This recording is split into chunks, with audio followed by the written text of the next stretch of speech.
morning across Kenya's cities and towns, people wake up to hope, the hope that those in power will lead with honesty, that public service will mean service to all. But for years, corruption and poor governance dimmed that hope. Citizens spoke, but few listened. County halls closed their doors, and decisions were made far from the people they affected most. The challenges with the public participation events is that the notification it's not enough, so that it gives people enough time. Another challenge is that the documents that are supposed to be discussed, they are not given early in advance, where people will get the information so that they know where the gaps are, where they will come and discuss about it. So you find that one is also a big challenge. But 3 years ago, a journey began in Uasin Gishu, Mombasa and Nairobi counties, a journey to restore faith in leadership, to uphold the rule of law and to bring integrity back into public life. This is the story of the Restoring Ethical and Accountable Leadership Project, better known to many as the REAL Project.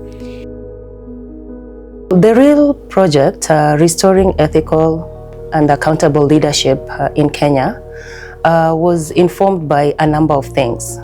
First of all, looking at the name of the project, we are looking at leadership in the country, where we had seen a lot of gaps in terms of the integrity of the leaders that we have there. We were also looking at capacity of citizens to effectively engage in the fight against corruption, particularly on matters access to information and of course public participation, which has been really given prominence in the Kenyan Constitution. Launched in 2023 and funded by Danish International Development Agency DANIDA through Uraia Trust, the REAL Project, implemented by Transparency International Kenya, set out to do something bold, to make accountability more than a word, to make it a way of life. At its core, the REAL Project was anchored on 3 key pillars: promoted Chapter 6 of the Constitution on leadership and integrity, strengthening public participation, and ensuring citizens had access to public information. Across counties, the project worked with communities, creatives, and local officials to turn these values into everyday practice. Mr. Politician, najua siku kuchagua kwa radio juu most of time na kuonaga kwa ndege on air. I think corruption pia ilikuwa agenda, ni venye hamkuandika kwa manifesto. We chose art because art is a powerful tool as far as passing information is concerned, and it disseminates information very quickly to the audience or any public which you're performing to. And we saw like it's one of the methodologies that we could use same time as it edutains and it entertains as well. Serikali ingekuwa inajali what we say, then parliament kungekuwa na headphones na sio speaker. Mchana wanalala bunge na usiku wanataka night allowance. Ndio maana inaitwa payslip. We were able to use theater, participatory educational theater, and art to pass information to call upon members of the public so that they can understand their rights and stop corruption, stop bribery, and also call upon members of the public to attend public participation, where they can give out their views and also participate when the resources are being shared. We have made it an inclusive arrangement. You know, whenever we have activities, whenever we have, say, public participation, upcoming public participation, what we do is we also inform the public, the civil society upfront. We tell them this thing is coming up. And then we've had several forums with them. We've had several sittings. And during those sittings, our team has been represented fully. So during those sittings, we engage. And there are certain recommendations that they make for us, and we come and implement. Some of them now come through policy interventions, through maybe departmental interventions or departmental forecast strategy. You tweak the strategy based on the feedback that we get from the civil society. In the beginning, there was silence. In Uasin Gishu, citizens were afraid to speak. In Mombasa, people couldn't access county budgets or even enter government buildings. There was no ramps for persons with disabilities, no braille documents, and no sign language interpreters. Yeah, relationship ya civil society organization na county at the moment bado kuna suspicious. Bado it is somehow bado hatujakuwa vizuri vile at some point, kwa sababu juzi tulipeleka barua and we were blocked from entering that building. We were treated like nobodies. But until the leadership ya county, I think ni director alishuka na akaambia pana, hawa jamaa ni wageni wangu na wanataka kuingia wa hand over hii petition yao. You see? So tunaona kwamba they are still uncomfortable having civil society close to them.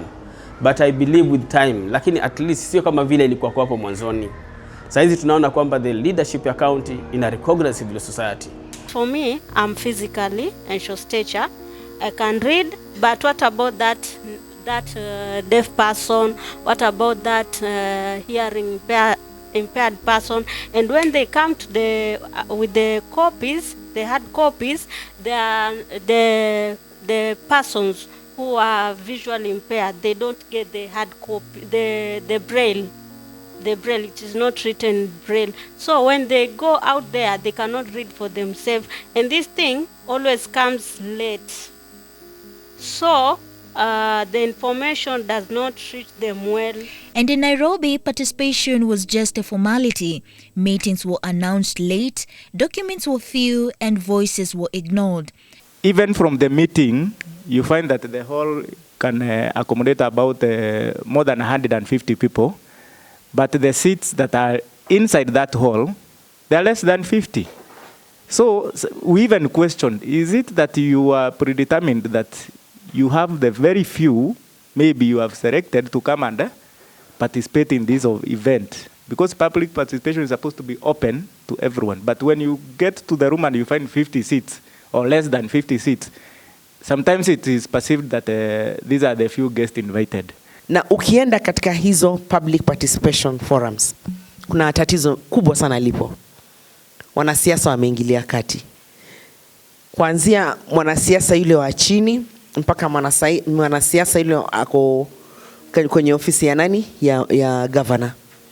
Wanachaguliwa wachache. Mimi nikienda kama Siama, mimi ninajulikana huyu ni wa shirika la kijamii. Hawa wana oppose. Sasa utainua mkono usimame uulize nafasi ya kuzungumza hupewi. Lakini wale wachache ambao wamechaguliwa, kuna maneno ambao wamewekewa ndani ya mdomo.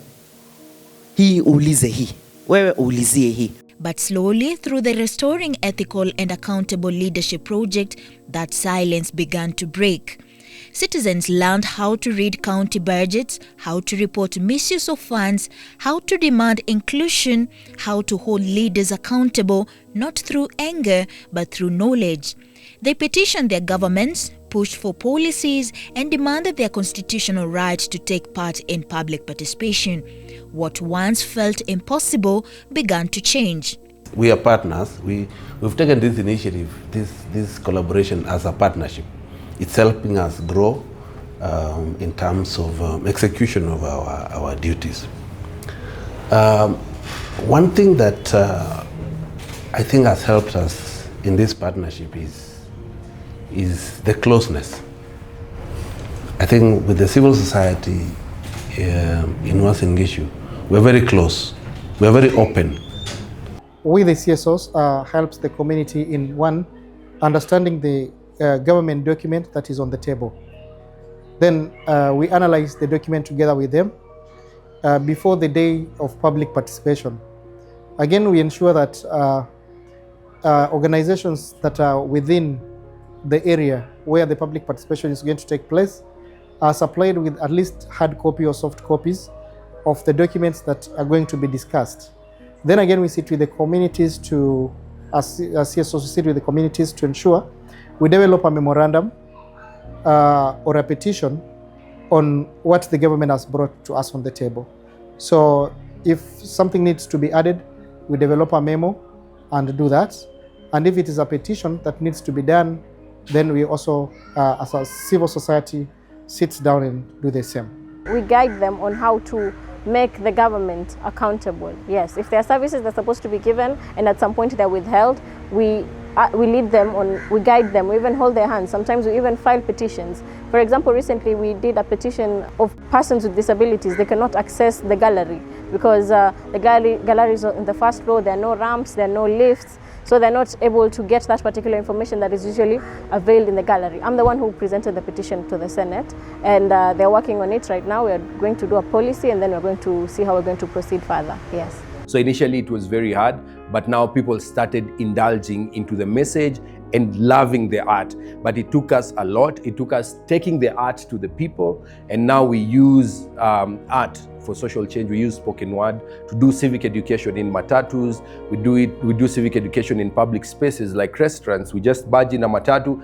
and start preaching. We call it inject, ama rasta pasta. But the main motive is to mainstream the social issues and take these issues to the people in a way that they can understand and in the way that they can take in.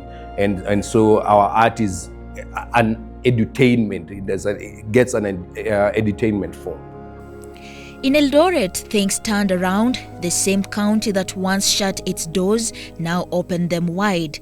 Together, the community and the civil society organizations tracked budgets and demanded accountability for unfinished projects. The result, Uasin Gishu County rose from position 45 to 22 in the 2024 Kenya's County Budget Transparency Survey, a leap that proved citizens' voices can change governance. In Mombasa, the Coast Civil Society Network took petitions straight to the County Assembly calling for better access to information, timely budget forums, and inclusion for all. Today, county documents are published online and public meetings are now happening at ward level, bringing government closer to the people. For the past 2 years, I would want to state categorically that it was a wake-up call for us in Uasin Gishu County and as a civil society in the year 2023 when we came across the report of CBTS.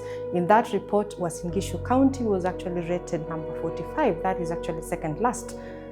Two counties away from being the last, with 25% rated overall. After the documents were uploaded in the website, this has made the county of Uasin Gishu to move from position 45, almost towards the end, to position 22 for having uploaded most of the documents that have enabled Wananchi to be able to reach out and read. And we are talking about the different documents ranging from budgets to any other document that Wananchi need to access. The reason why we motivate people and talk to them about attending public participation is this is where their voices are heard, and this is where they get to take part in planning county development. Therefore, we encourage every person in Mombasa, the public, on importance of even following up with the budget processes, the budget cycle, where we engage them right from the DP to the CFSP and everything.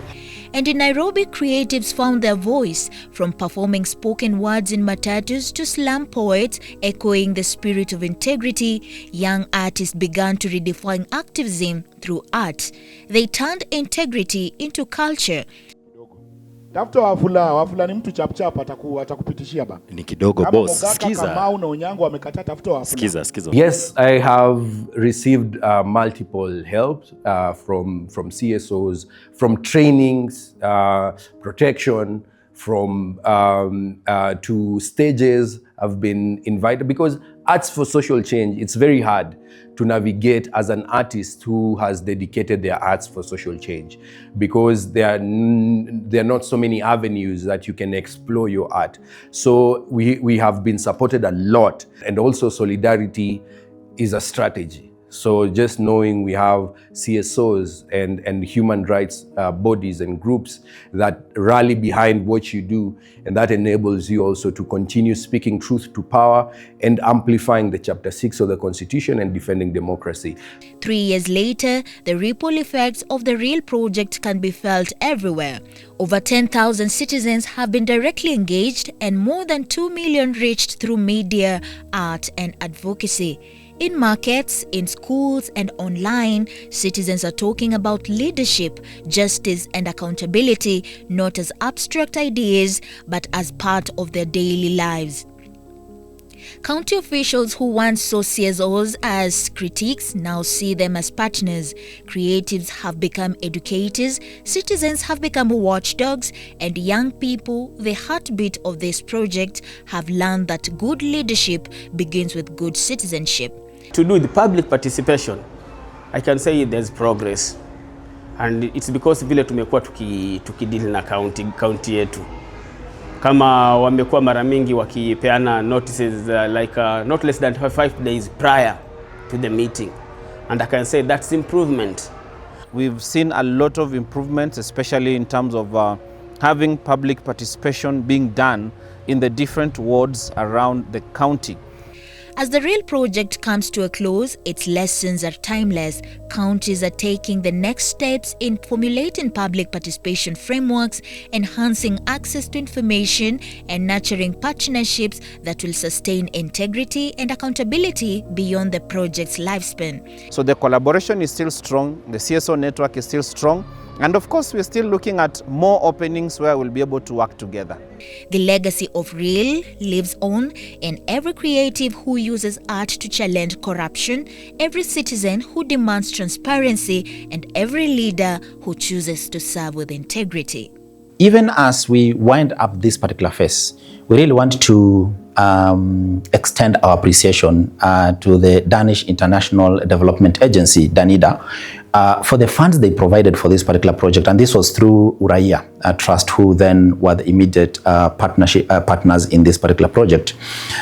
We also want to thank every person who has been involved in this, including the county governments that we have closely partnered with, the different CSOs, Transparency International, of course, we as the implementers, and also the team that has been involved in this.